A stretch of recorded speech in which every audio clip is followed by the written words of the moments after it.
Hasta la cima llegaré, nada me va a detener. Hasta la cima llegaré, y así tu rostro veré, allí tu rostro veré. Marcos capítulo 14, vamos a leer desde el versículo 32 al 36. Hoy vamos a hablar acerca de cómo enfrentar los momentos difíciles de nuestra vida. A lo largo de nuestra vida, cada uno de nosotros enfrenta o enfrentará momentos difíciles. Y yo pensaba en esto en el día de ayer y en este día, cómo los enfrentó Jesús a esos momentos difíciles. ¿De dónde o de qué se valió Él para dejarnos enseñanza a nosotros acerca de cómo enfrentar los momentos difíciles? Y yo encontré por lo menos acá 4 cosas que quiero que compartamos en esta noche acerca de cómo Jesús enfrentó los momentos difíciles de su vida. Vamos a leer Marcos capítulo 14, del 32 al 36. Dice así: vinieron pues a un lugar que se llama Getsemaní, y dijo a sus discípulos: sentaos aquí, entre tanto que yo oro. Y tomó consigo a Pedro, a Jacobo y a Juan, y comenzó a entristecerse y a angustiarse. Y les dijo: mi alma está muy triste hasta la muerte. Quedaos aquí y velad. Yéndose un poco adelante, se postró en tierra y oró que si fuese posible, pasase de él aquella hora. Y decía: Abba, Padre, todas las cosas son posibles para ti, aparta de mí esta copa, mas no lo que yo quiero, sino lo que tú quieres, o sino lo que tú. Hasta ahí. Quiero meterme primeramente en lo que significa Getsemaní. Getsemaní significa prensa de aceite. El trabajo de la prensa era agarrar el olivo, ¿sí? Presionar, triturándolo y exprimiéndolo hasta que no quede absolutamente nada de ese fruto y todo ahora sea solamente aceite. ¿Sí? Ahora, el aceite en la Biblia representa ¿qué cosa? Representa el Espíritu Santo, tipifica el Espíritu de Dios. El Getsemaní era el sitio que Dios había preparado para que su Hijo literalmente fuera triturado en su totalidad en cuanto a su propia voluntad. Allí, en ese sitio de dolor y agonía, Jesús, el Hijo de Dios, en el momento máximo de mayor presión, lo que despidió fue aceite. ¿Sí? Fue triturado. Quiero que sigan la analogía con el olivo. Fue triturado y ahí despidió algo agradable a los ojos de Dios. En el momento de mayor angustia y tristeza, en el momento de mayor quebranto de todo su ser, Jesús ahí fue exprimido, fue triturado en toda su humanidad, y eso derivó en mayor gloria a Dios. Nuestra vida es como ese olivo del que hablábamos recién. Hasta que no seamos triturados en nuestra totalidad, Dios no va a parar. Dios no va a frenar. ¿Por qué? Porque lo que Dios necesita es que seamos triturados y que lo que se desprenda de nuestra vida sea el aceite de la presencia de Dios. ¿Sí? Fíjense esto.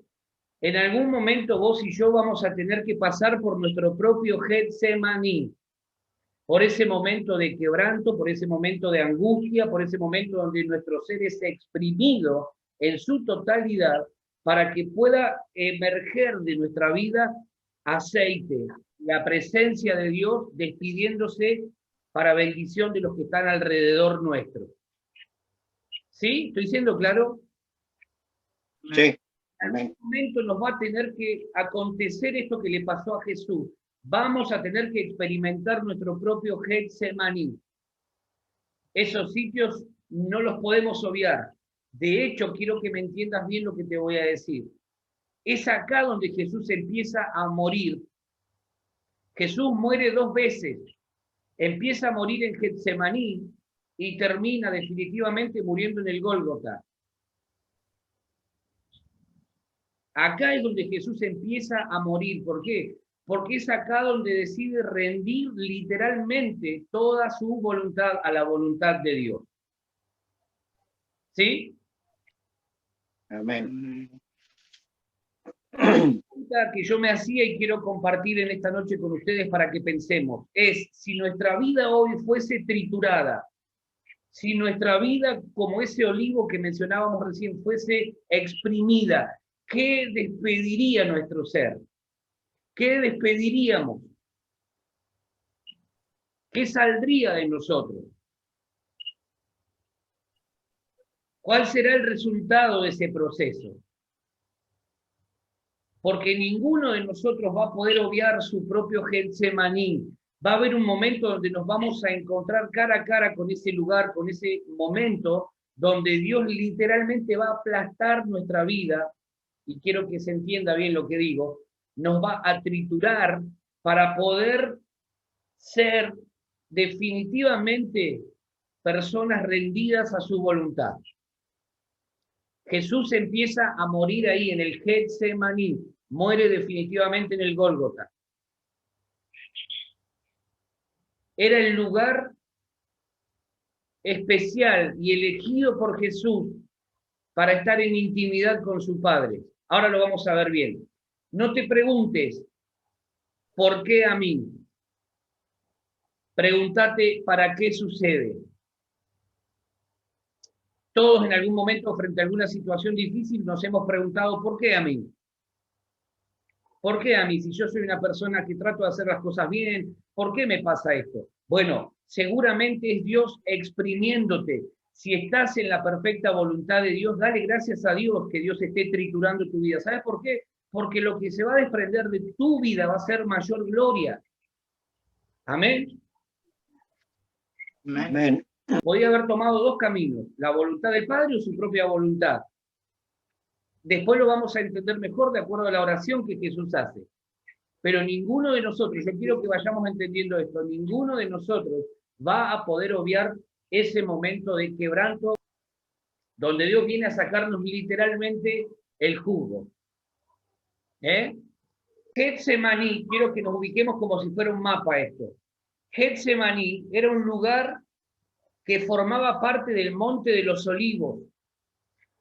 Toda esa zona era una zona de olivares, estaba llena de olivos, por eso el lugar se denomina, de ahí surge el nombre Getsemaní, prensa de aceite, al que Jesús frecuentaba cuando se retiraba para estar a solas con su Padre, y un lugar al que además solía ir con los discípulos también. Es decir, había momentos en los que Jesús les decía, muchachos, voy al Monte de los Olivos, voy al Getsemaní a orar. Pero había momentos en los que Jesús también se reunía ahí con los discípulos. Vamos a buscar Lucas 21:37. Y decía, y enseñaba de día en el templo, y de noche saliendo se estaba en el monte que se llama de los Olivos. Dice que de día enseñaba en el templo, y de noche se apartaba y se iba en los Olivos. Ahí se iba a orar, ahí iba a compartir con los discípulos, ahí él iba a buscar la presencia del Padre para después al día siguiente saber cuál era la agenda que Dios le tenía preparada. Jesús no era un improvisado, de los improvisados malentendidos. Jesús de noche pasaba tiempo en oración con su Padre, buscando a Dios, buscando la presencia del Padre, y en el día él ya sabía lo que tenía que hacer porque previamente había estado con su Padre. ¿Sí? Amén. Juan 18, 1 y 2. Habiendo dicho Jesús estas cosas, salió con sus discípulos al otro lado del torrente de Cedrón, donde había un huerto, En el cual entró con sus discípulos, versículo 2, y también Judas, el que le entregaba, conocía aquel lugar, porque muchas veces Jesús se había reunido allí con sus discípulos. Fíjense qué interesante es lo que dice acá Juan. Dice que Jesús sale con sus discípulos, se dirige al huerto, ahí a Getsemaní, dice, en el cual entró con sus discípulos. Y en el versículo 2, Juan hace la salvedad, y Judas dice, el que le entregaba, conocía aquel lugar, porque muchas veces Jesús se había reunido con ellos ahí en Getsemaní. Era un lugar conocido por ellos. ¿Sí? Judas, entonces dijimos, conocía dónde entregar o dónde encontrar a Jesús para entregarlo.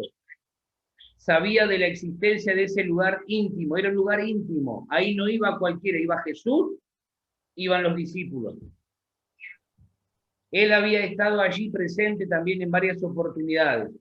¿Qué te quiero decir con esto? Que muchas veces la persona desleal, la persona que va a engañar,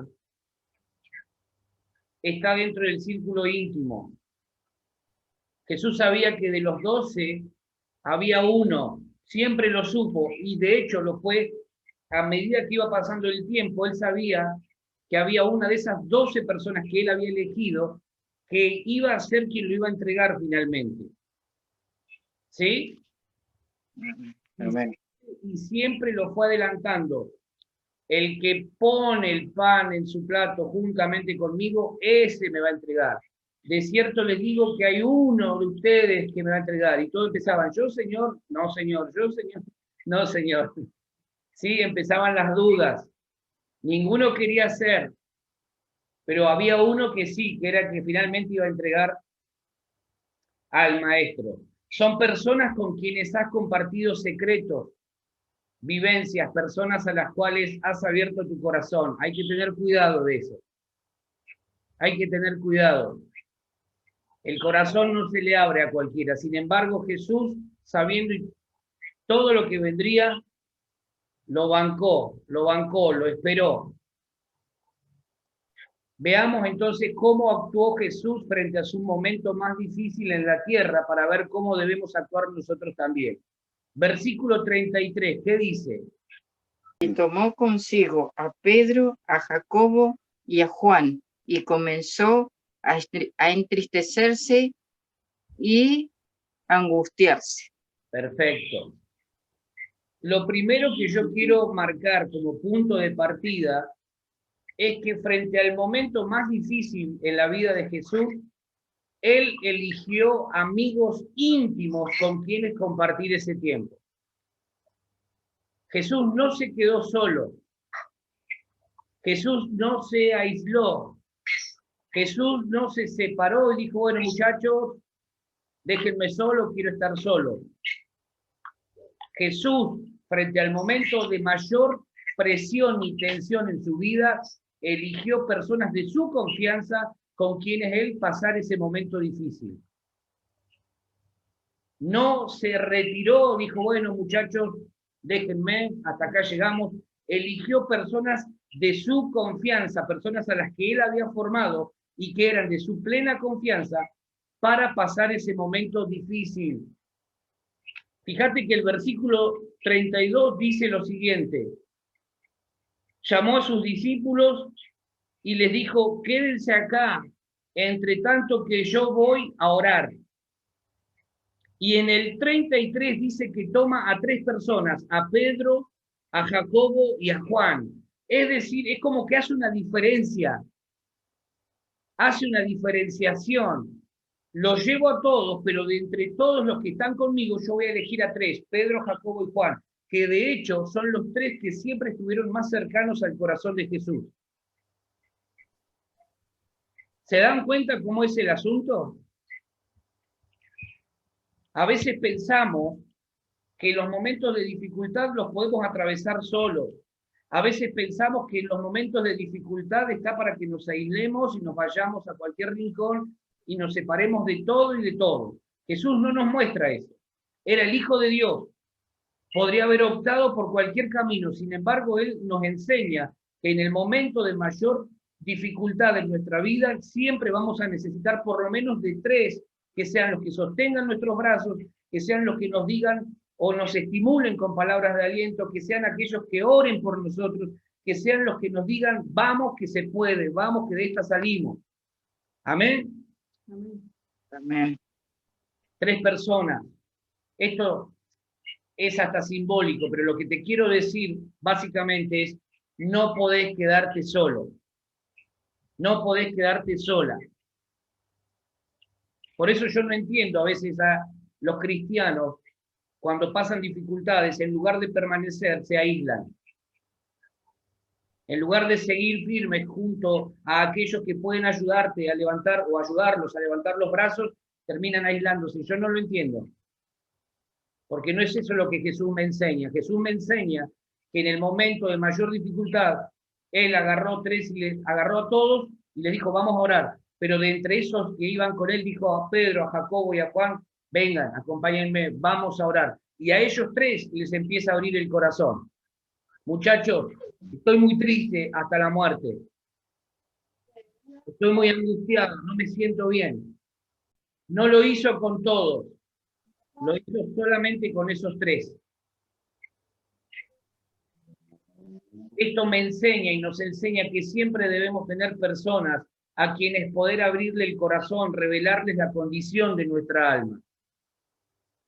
Necesitamos no tener 1.000.000 de amigos, sino personas íntimas, personas espirituales que puedan comprendernos y no juzgarnos, personas que puedan abrazarnos y sostener nuestros brazos en momentos de dificultad extrema. Amén. Amén. Ahora, esas personas, fíjense, yo quiero que entiendan esto. Esas personas a las que Jesús les abre el corazón ahí en ese momento, pertenecían al grupo de personas que Él mismo había formado. Jesús no salió a buscar afuera. Jesús no salió a buscar al otro barrio ni a la otra cuadra, no. Él dijo, acá tiene que haber gente que haya tomado las cosas que yo en el tiempo les fui enseñando. A esas personas yo les voy a abrir el corazón. ¿Tienen errores? Sí. ¿Son perfectas? No. Pero tienen algo muy importante que yo valoro. Están muy cerca de mi corazón. Son personas que en el tiempo van a ser muy usadas para la extensión del Evangelio. ¿Por qué no eligió a otros? ¿Por qué elige a Pedro? Si Pedro en definitiva después lo iba a dejar solo. Porque Dios no busca gente perfecta. Dios busca gente dispuesta, honesta, sincera, que a pesar de todos los errores que pueda llegar a cometer, una y otra vez vuelva a los pies del Señor. ¿Sí? Amén. Amén. Personas como vos y como yo, pero que estaban dispuestos a darlo todo por Él. Por eso Jesús no tuvo temor, Él no sintió que perdía autoridad. Jesús no sintió que perdía autoridad al abrir el corazón. Jesús no tiene problemas de autoestima, de hecho lo revela, en ningún momento tuvo problemas de autoestima, al sentir que si le abría el corazón a uno de sus discípulos, iba a quedar en condiciones de inferioridad. Como no nos ocupamos en mejorar a las personas, es que sentimos que nadie puede darnos la mano que necesitamos. Jesús les mejoró la vida, les enseñó valores, principios del reino, y ellos en ese proceso fueron entendiendo la importancia de algo que se llama lealtad. Entonces Jesús les hablaba de ser leales. Básicamente el mensaje del reino de los cielos es definir tu lealtad. Ninguno puede servir a 2 señores. Vas a tener que en algún momento definir a quién servir. Por eso el Getsemaní se trata de eso. De definir una lealtad. O servimos juntos o servimos otro Dios con minúscula, pero a alguien le vamos a terminar siendo fieles. Jesús dijo, bueno, si yo los formé, si les enseñé durante 3 años, algo tienen que haber aprendido. Jesús se dedicó a mejorar vidas, no solamente vino a ser el salvador de estos, sino que se dedicó a mejorar las vidas de aquellos que creían en él mientras transitaban por la tierra. Pensá esto, desde el momento en que nosotros creímos en Cristo hasta el momento en que nos vayamos de la tierra para estar con él eternamente, hay un lapso de tiempo muy grande. Y mientras tanto, ¿qué? Si solamente hemos creído en Cristo como Salvador de nuestra vida, y mientras tanto, ¿qué? Ese es el gran dilema que tiene mucha gente. Convirtió a Cristo en Salvador de sus vidas, pero no le han dado las llaves como para que Él sea Señor de sus vidas y tenga acceso a todas las áreas de su vida. La llave hay que entregarla. La llave hay que entregársela a Cristo, que Él pueda entrar hasta lo profundo de nuestro ser. Amén.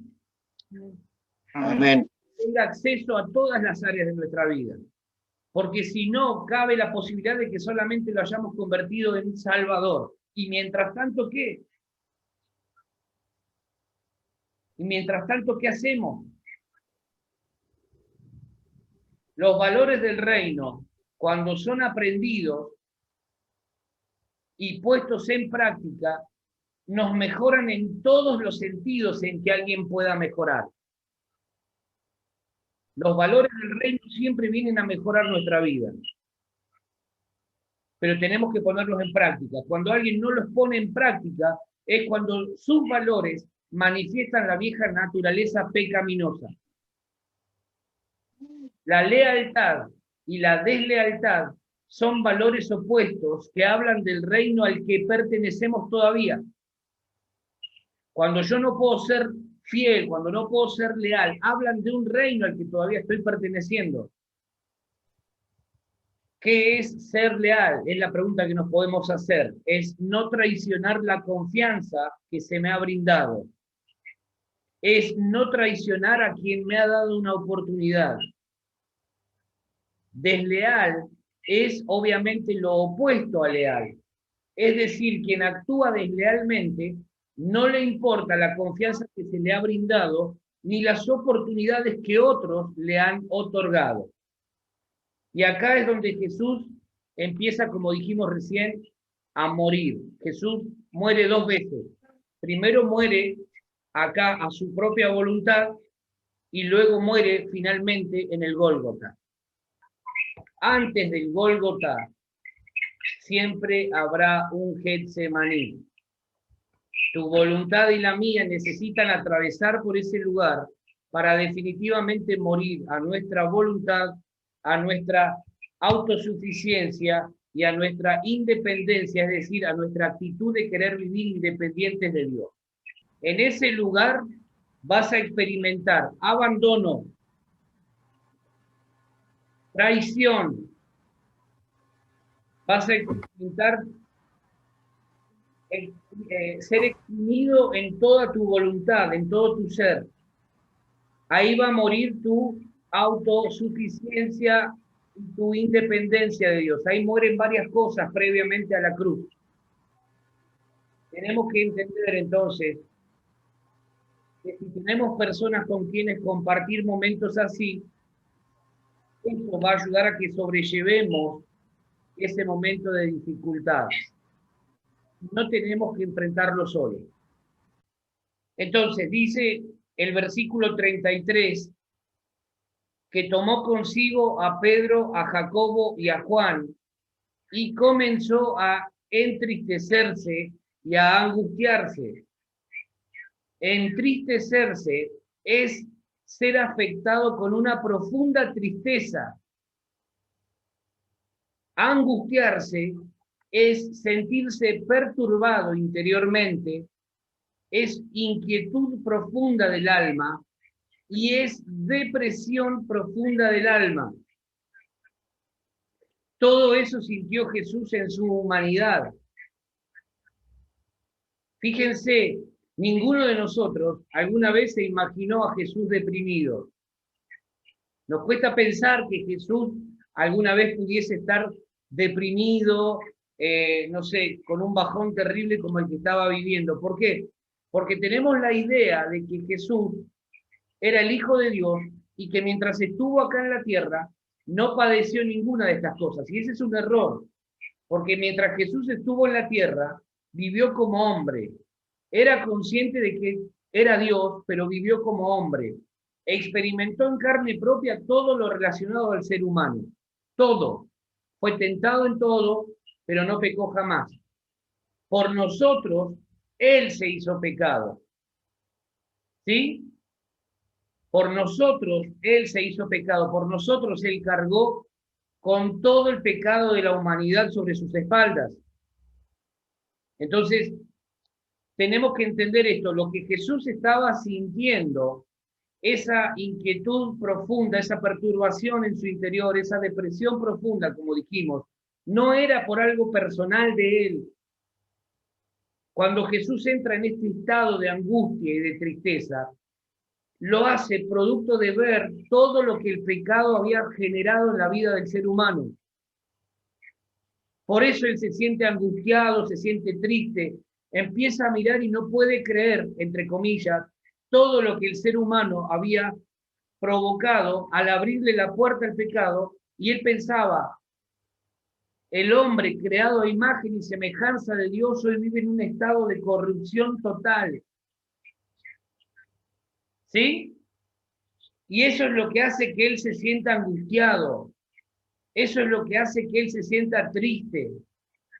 Eso es lo que hace que Jesús experimente todo este tipo de sensaciones y sentimientos humanos. El pecado fue la causa de todo lo que Jesús experimentó. Por eso su angustia y su pesar. Su cuerpo santo, pensemos esto, el cuerpo de Jesús santo experimentaría el pecado por nosotros, y él sabía que al igual que había sucedido con nosotros, así iba a suceder con él. ¿En qué sentido? Que así como el pecado había generado un distanciamiento entre Dios y nosotros, al momento que sobre él viniese todo el pecado de la humanidad, así iba a suceder con su propio Padre también. Lo iba a distanciar, lo iba a separar de Dios, de su Padre.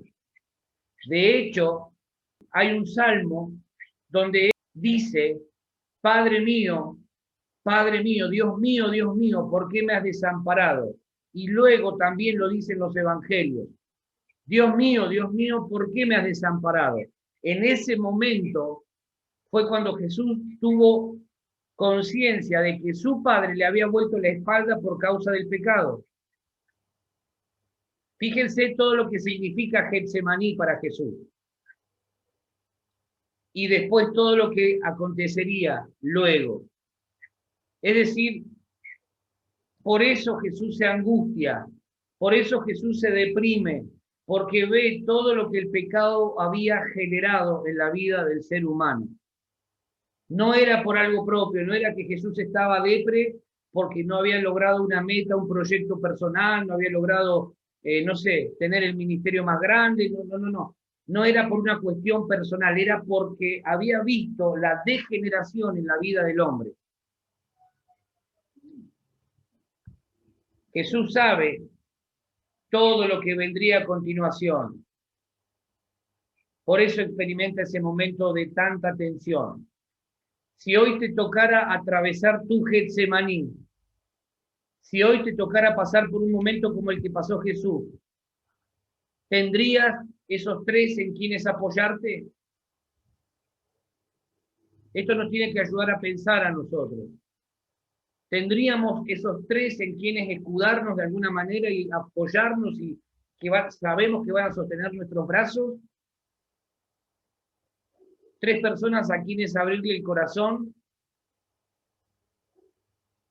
A veces pensamos que solos podemos y nos consideramos omnipotentes y nos olvidamos que el Hijo de Dios también pasó por momentos de debilidad como este, y que necesitó de tres personas que lo comprendieran desde su humanidad y que lo ayudaran a atravesar ese tiempo de dificultad. Jesús necesitó de personas que en un momento determinado sostengan sus brazos. Maestro, no te vamos a dejar, estamos acá. Todavía no llegamos a la medida que vos estás esperando de nosotros.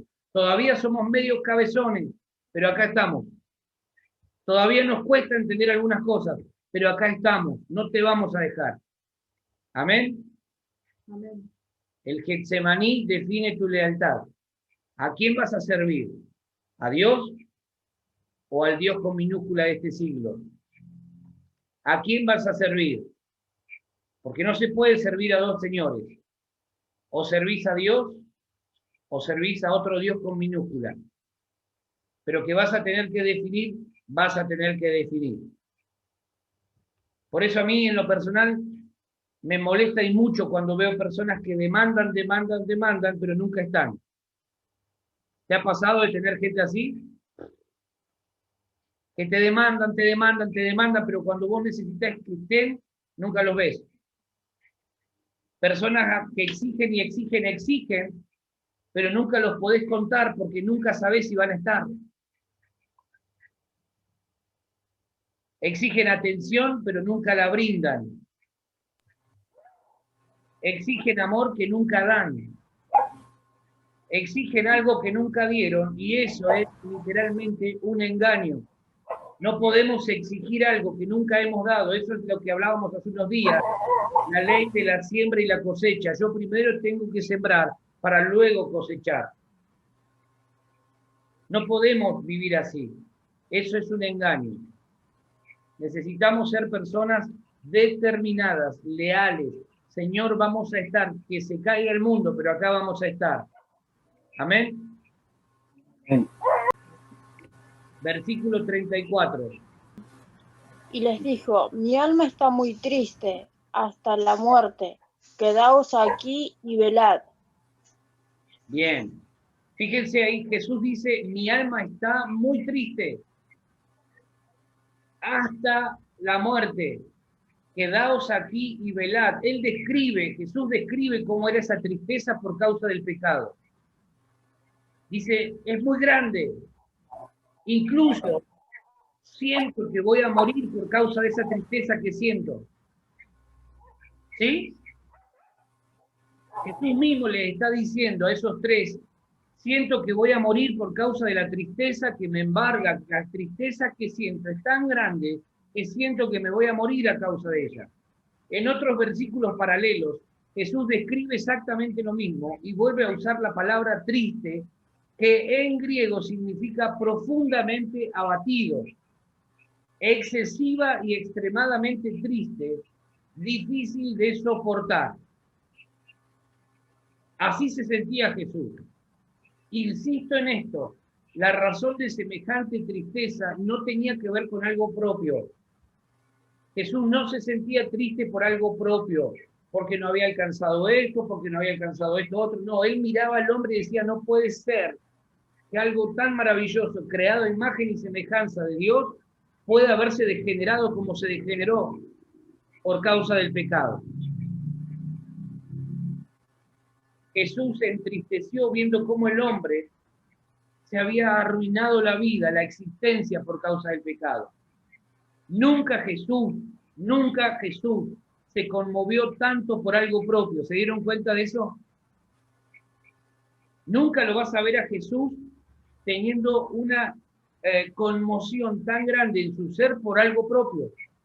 Cuando sintió compasión, un profundo dolor en su ser, lo hizo al ver las multitudes perdidas como ovejas que no tenían pastor. Cuando se entristeció, como en este caso, fue por causa del pecado que veía en el hombre, el daño que el pecado había producido en el hombre. Él lo veía, pero nunca lo vas a ver a Jesús sintiéndose mal por algo propio. ¿Qué es lo que tanto nos angustia? Pensemos por un momento. ¿Qué son aquellas cosas o cuáles son aquellas cosas que nos angustian? ¿Qué es lo que nos pone a veces tan mal? ¿Qué es aquello que nos deprime? ¿Es ver a la gente perdida por causa del pecado?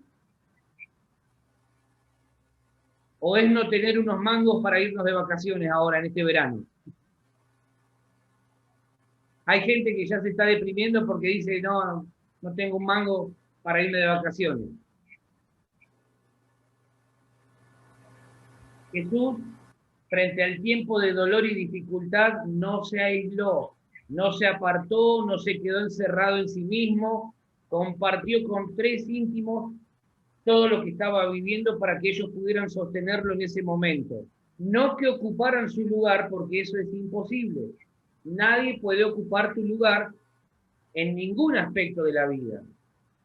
Nadie puede pagar el precio que vos tenés que pagar para hacer lo que Dios quiere que sea. Nadie puede ocupar el lugar que vos tenés que ocupar durante el proceso en el que Dios te va a tratar y te va a exprimir. Pero sí, Jesús quería a alguien que lo escuchara. Jesús quería a alguien que lo alentara. Jesús quería que alguien orara por él. Que estuvieran ahí en el momento de dificultad. Jesús necesitaba que alguien estuviera ahí.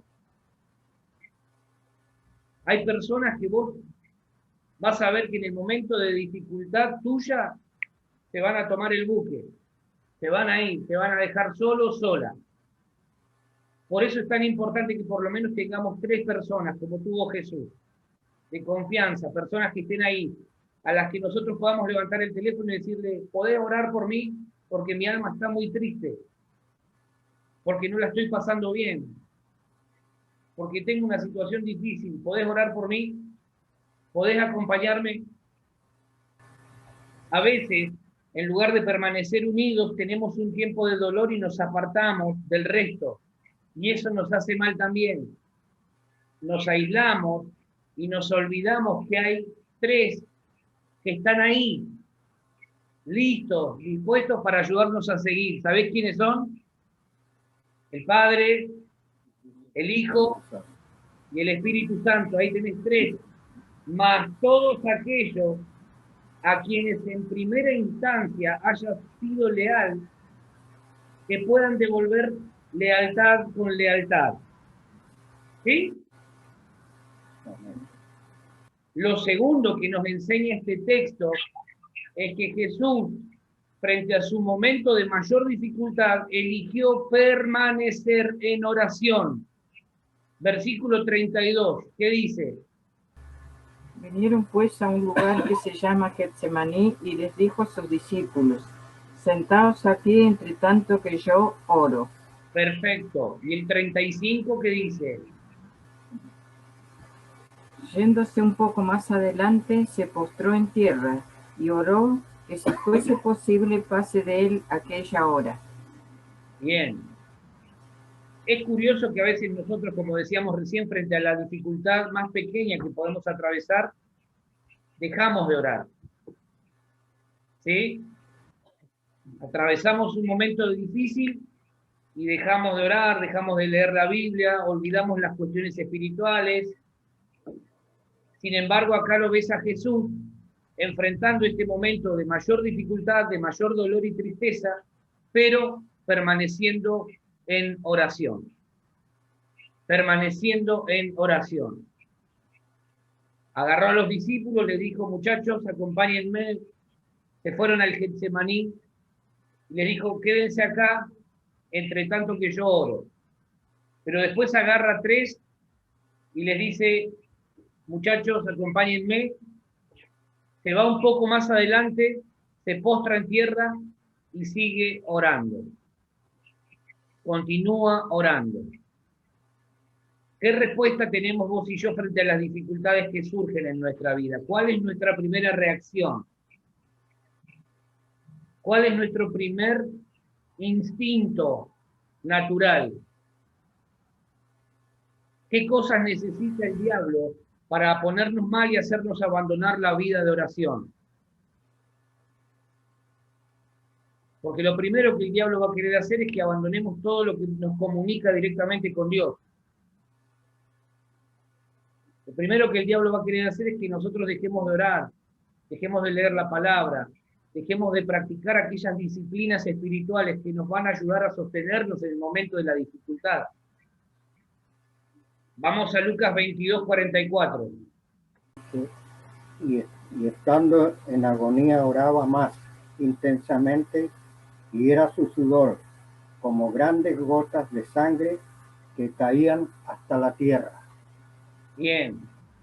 Otra versión dice, pero como estaba angustiado, se puso a orar con más fervor, y su sudor era como gotas de sangre que caían a tierra. La palabra agonía significa luchar o contender ardientemente. ¿Qué es lo que estaba, en relación a qué luchaba Jesús? Jesús luchaba en relación a, primero, definir a qué le iba a ser leal, si a su voluntad o a la voluntad de Dios.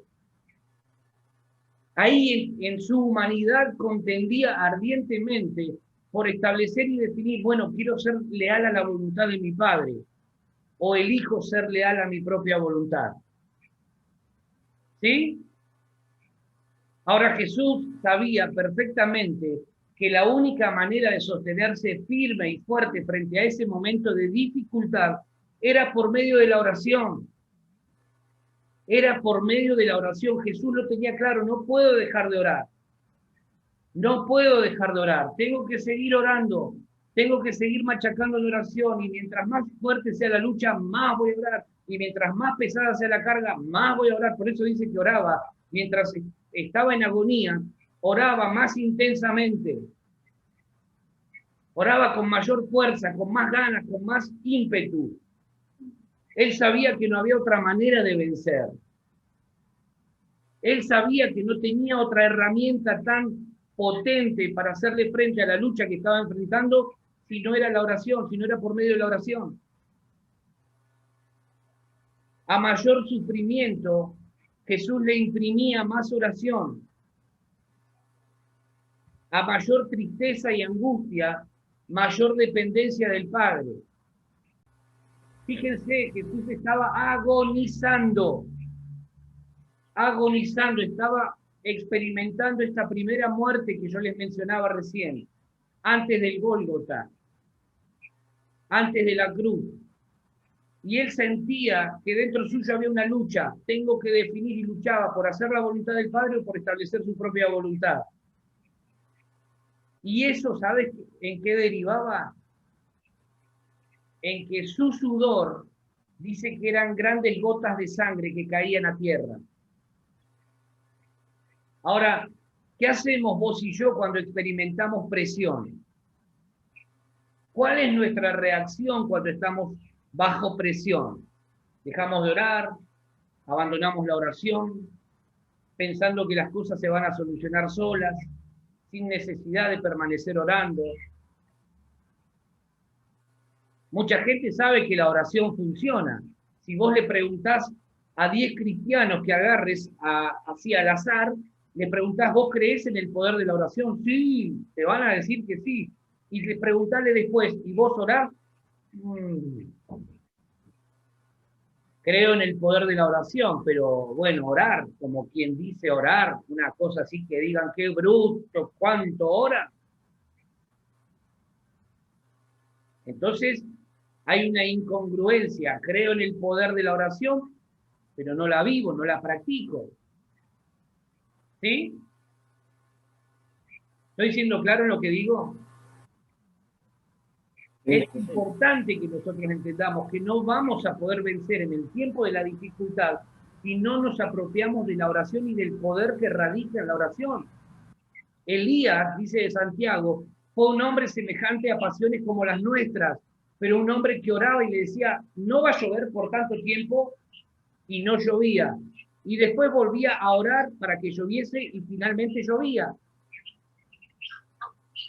Porque creía en el poder de la oración. Y Santiago dice que la oración eficaz del justo puede mucho. Ahora, ¿por qué es que descuidamos la oración si la oración eficaz del justo, los justificados, puede mucho? ¿Por qué la descuidamos? Porque en realidad creemos a medias que la oración puede responder a ciertos interrogantes de nuestra vida. En el tiempo de la dificultad no vamos a poder vencer si no es por medio de la oración. El diablo va a querer que dejes de orar. Cuando estás bajo presión, el diablo va a querer que dejes de orar. Te va a levantar un montón de cosas alrededor para robarte el tiempo de la oración. No permitas que te lo robe. No permitas que te lo robe. Porque no vamos a poder vencer si no es en oración. Jesús, mientras más agonizaba, más oraba. A mayor presión sentía en su cuerpo, más le imprimía oración. No dejó de pasar tiempo buscando al Padre. En medio del sufrimiento no menguó en su oración. No le restó importancia a la oración, oraba más intensamente y más y más y más y más y más. Porque él entendía que esa era la forma en la que iba a atravesar ese tiempo. Al punto tal que su sudor eran grandes gotas de sangre. Y eso está comprobado científicamente. Eso se llama hematohidrosis. Está comprobado científicamente que una persona bajo tremenda presión física puede hacer que empiece a sudar gotas de sangre, porque lo que se genera es una presión en el páncreas que deriva en un obstáculo, digamos, en los capilares, que termina mezclándose con el sudor y deriva en gotas de sangre, no en las gotas que nosotros vemos habitualmente cuando alguien transpira. ¿Sí? Pero eso le pasó a Jesús y esto está comprobado científicamente. Imagínate la presión que había en la vida de Cristo, en la vida de Jesús. Imagínatelo un momento. Sometido a semejante presión, dentro suyo luchaba por hacer la voluntad del Padre y por establecer su propia voluntad. Había una lucha muy grande ahí en la vida de Jesús. Una guerra interior muy fuerte. Esas gotas de sangre eran las primicias de las que luego Jesús derramaría en la cruz. Las primeras gotas de sangre Jesús las derrama en Getsemaní. Las primicias. Y Getsemaní lo habilita para luego ir a la cruz. Si Jesús no rendía efectivamente su voluntad al Padre en Getsemaní, no hubiese llegado al Gólgota, no hubiese llegado nunca a la cruz. Insisto en esto, Jesús vence por medio de la oración. Jesús venció por medio de la oración, y vos y yo no vamos a ser la excepción. Amén. No seremos la excepción. Por lo tanto, aprendamos a amar la oración, porque nada, absolutamente nada vamos a poder conseguir si no tenemos una vida fuerte de oración. Número 3. Enfrentó ese momento de dolor confiando en que todo es posible para Dios. Versículo 36, ¿qué dice? Y decía: Abba, Padre, todas las cosas son posibles para ti. Bien. Fíjense la declaración que hace Jesús. Le dice al Padre, Abba es una expresión de cariño, de afecto.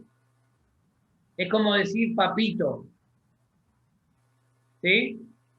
Es una expresión de afecto. Y Jesús le dice al Padre, todas las cosas son posibles para ti. Lo que le está diciendo es, padre o papá o papito, yo sé que si vos querés, podés hacer todo lo necesario para librarme de este momento de dificultad. Yo lo sé. Yo lo sé.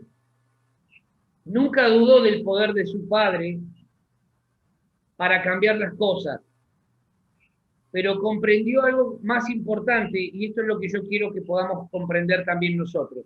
La siguiente parte de esa declaración dice, aparta de mí esta copa, mas no lo que yo quiero, sino lo que tú quieres, o sino lo que tú. Lo que Jesús le está diciendo a su propio Padre es, yo sé que vos podés hacer lo que quieras, no tengo dudas de que podés venir y liberarme de este momento de dificultad, pero entiendo entiendo que lo que vos estás queriendo es poner como ejemplo mi vida de que es necesario rendir nuestra voluntad. Entiendo que lo que vos estás queriendo es que yo defina mi lealtad para poner como ejemplo a todos los que vendrán luego de que es necesario definir a quiénes o a quién vamos a servir. ¿Sí? Por eso le dice, todas las cosas son posibles para vos. Yo lo tengo claro. Todas las cosas. Dios puede hacer que las situaciones que muchas veces nos oprimen, nos angustian, Dios puede hacer que esas situaciones desaparezcan de un momento a otro. Pero lo que Dios está queriendo es que definamos nuestra vida en función de a quién vamos a responder. Todas las cosas son posibles para Dios. Todas las cosas son posibles para Dios. Si en este tiempo Dios no está cambiando las situaciones, los momentos que estamos viviendo, es porque lo que quiere es justamente usar las situaciones para cambiar nuestro corazón. Hay cosas que Dios no las va a cambiar hasta que primero no se ha cambiado nuestro corazón. Por eso a veces cuando vos ves personas que no entienden que primero tienen que doblegar su voluntad al señorío de Cristo, es cuando los ves estancarse el resto de sus vidas. Pero esto es muy claro, Jesús le está diciendo a su Padre, yo sé que todo es posible para vos. Vos podés mandar ángeles y yo sé que esos ángeles me pueden fortalecer y yo sé que si es necesario la cruz puede ser evitada, pero Padre, que no sea de acuerdo a mi deseo, que se haga tu voluntad. Porque si no, sería una contradicción. ¿Cómo enseñó Jesús a orar a los discípulos en Mateo? ¿Se acuerdan? ¿Cómo le enseñó Jesús a orar? En el Padre Nuestro. Venga tu reino y Que se haga tu voluntad. que se haga tu voluntad. Acá en la tierra como sucede en los cielos. Si Jesús no definía por hacer la voluntad del Padre en su vida, era una contradicción respecto de lo que les había enseñado a los discípulos antes. ¿Cómo es esto? Me enseñás a orar y me enseñás a pedir la voluntad de Dios para mi vida, pero cuando vos tenés que definirte por la voluntad del Padre, elegís hacer tu propia voluntad. ¿Cómo es esto? Que muchas veces oramos pidiendo que Dios haga ciertas cosas en nuestra vida, cuando Dios las hace, elegimos hacer la nuestra. ¿Estoy siendo claro en esto? Sí. Tenemos que definir nuestra vida. ¿Qué queremos? ¿Que se haga nuestra voluntad? No hay ningún problema, Dios también la respeta. Pero nunca vamos a llegar a donde Dios quiere que lleguemos si elegimos por hacer nuestra voluntad y no la del Padre. ¿Sí? ¿Amén? Amén. A menudo Dios no cambia las situaciones, sino que las usa para cambiarnos a nosotros. Si en este tiempo Dios no está cambiando alguna situación en nuestra vida, es probable que lo que esté buscando sea cambiar nuestro corazón. Y cuando cambie nuestro corazón, nos vamos a dar cuenta que todo alrededor habrá cambiado. Hasta que nuestra vida no esté rendida a su completa voluntad y señorío, no estaremos listos para avanzar en el plan de Dios trazado para cada una de nuestras vidas. También debemos saber y recordar que hay situaciones que nos empujarán a permanecer de rodillas buscando a Dios hasta que podamos vencer. Amén. Amén. Dios no va a cambiar muchas veces las situaciones hasta que primero no sea transformado nuestro corazón. Jesús tuvo que definirse. Enfrentó su momento de mayor dolor, confiando en que todo es posible para Dios. Se rindió por completo a la voluntad del Padre. Se rindió por completo. Hay para vos y para mí un Getsemaní, un momento que no vamos a poder obviar. Hay un momento en que nuestra voluntad tiene que ser quebrada definitivamente, doblegada. Y nuestra vida va a quedar rendida a la voluntad del Padre. ¿Cómo enfrentamos entonces los momentos más difíciles de la vida? Nunca quedándonos solos. No descuidando las vías de comunicación con el Padre. No dudando de la capacidad que Dios tiene para cambiar lo que sea. Y eligiendo siempre la voluntad de Dios, sabiendo que Él, mejor que nosotros, sabe cómo hacer para que las cosas, aun aquellas cosas difíciles y dolorosas, redunden en bendición para nuestra vida. Amén.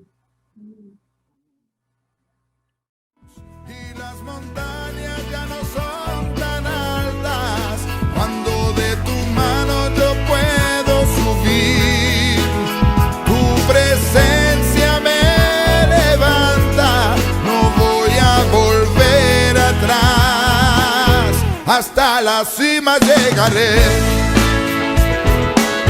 Nada me va a detener, hasta la cima llegaré.